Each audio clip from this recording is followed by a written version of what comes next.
Hi అండి. Welcome to Jyothika cooking and vlogs. అందరూ ఎలా ఉన్నారు? ఈరోజైతే నేను కాజు మష్రూమ్ కర్రీ తయారు చేద్దాం అనుకుంటున్నాను.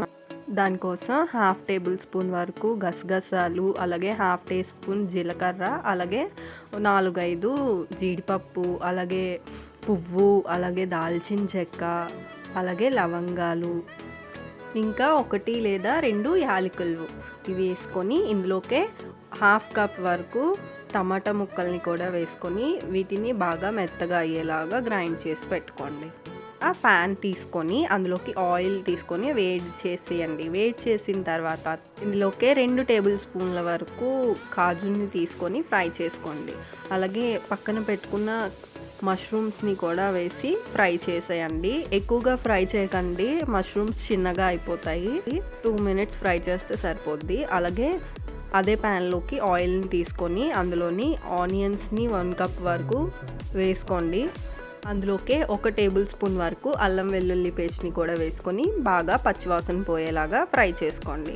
ఇలా ఆనియన్స్ అన్నీ బ్రౌన్ షేడ్లో ఫ్రై అయిపోవాలండి. ఇలా బాగా ఫ్రై అయిపోయిన తర్వాత ముందుగా మనం మిక్సీ చేసి పెట్టుకున్న ఈ పేస్ట్ ఉంది కదా, టొమాటో పేస్ట్, దీన్ని వేసేసుకోండి. వేసుకున్న తర్వాత ఇందులో నీరు మొత్తం పోయేలాగా బాగా ఫ్రై చేసుకోండి. మూత పెట్టుకొని ఒక 2 నిమిషాల పాటు ఉంచండి.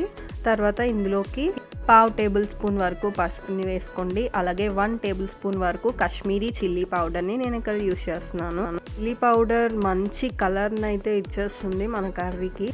తర్వాత 1 టేబుల్ స్పూన్ వరకు గరం మసాలా పౌడర్, అలాగే 1 టేబుల్ స్పూన్ వరకు సాల్ట్ని కూడా యాడ్ చేసుకోండి. ఇందులోకే కొద్దిగా ధనియాల పౌడర్ని కూడా నేను వేసేస్తున్నాను. వీటన్నిటిని 1 నిమిషం పాటు ఫ్రై చేసుకోండి. ఇలా ఫ్రై చేసుకొని తర్వాత మీకు గ్రేవీ కన్సిస్టెన్సీ ఎక్కువ కావాలో తక్కువ కావాలో చూసుకొని దాన్ని బట్టి వాటర్ని మాత్రం యాడ్ చేసుకోండి. యాడ్ చేసుకున్న తర్వాత మొత్తం అంతా కూడా ఇలా మిక్స్ చేసేసుకుందాం. మిక్స్ చేసుకున్న తర్వాత ముందుగా ఫ్రై చేసుకున్న కాజు మష్రూమ్ని కూడా ఇందులో వేసేసుకొని ఒకసారి కలిపేసుకోవాలి. ఇలా బాగా కలుపుకొని ఒక 5 మినిట్స్ పాటు మూత పెట్టుకొని మగ్గించుకోవాలి.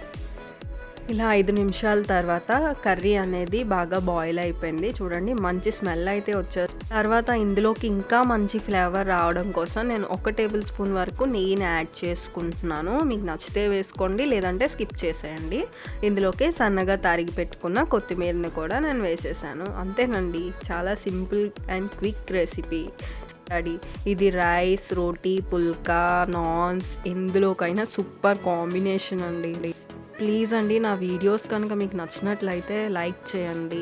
Please subscribe.